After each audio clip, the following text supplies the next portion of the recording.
Alright, this is a recording demo of our PA6. I'm not sure if I'm supposed to talk during this, so I'm just going to talk just in case. So this is Kevin Lee, Xinghua Do, and Shijie Wu. And I'm going to go run to serve this so I can go look at it.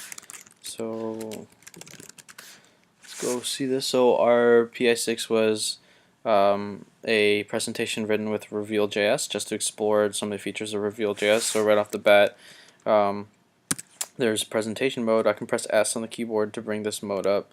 This is so if I put the other slides on the screen, the presentation mode will tell me important things that I need to know.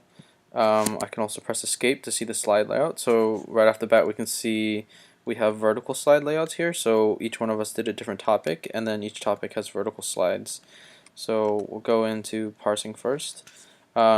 So slides have transitions and can be written in HTML or Markdown. These slides I wrote in Markdown to test if the Markdown renderer worked, and then we're testing if we can embed images.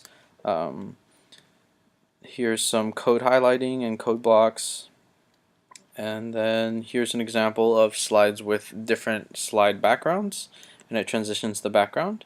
And then if we keep going, this here is an example of fragments. So if I press next again to this slide, not all the slide appears, and I press next again, then the rest of the slide appears, and then I can press next to leave the slide.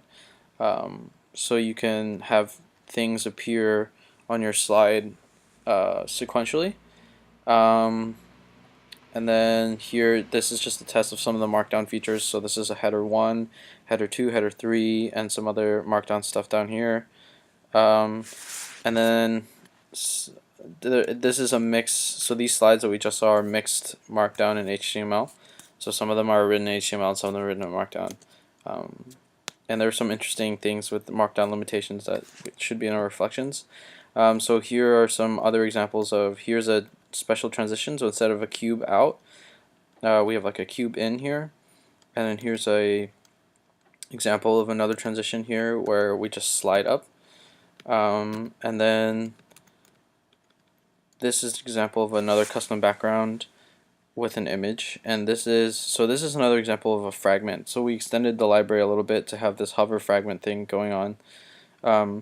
But basically, if I press next, I can have this B to C show up, or if I hover, I can have B to C show up.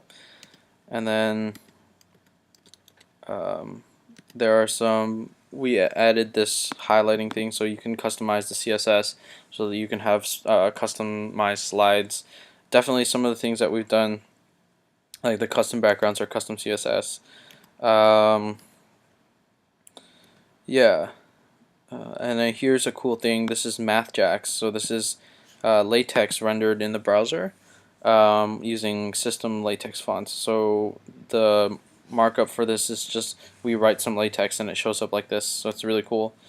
It's a feature of Reveal.js that does that. Yeah. So the highlighting is a custom CSS class that we did.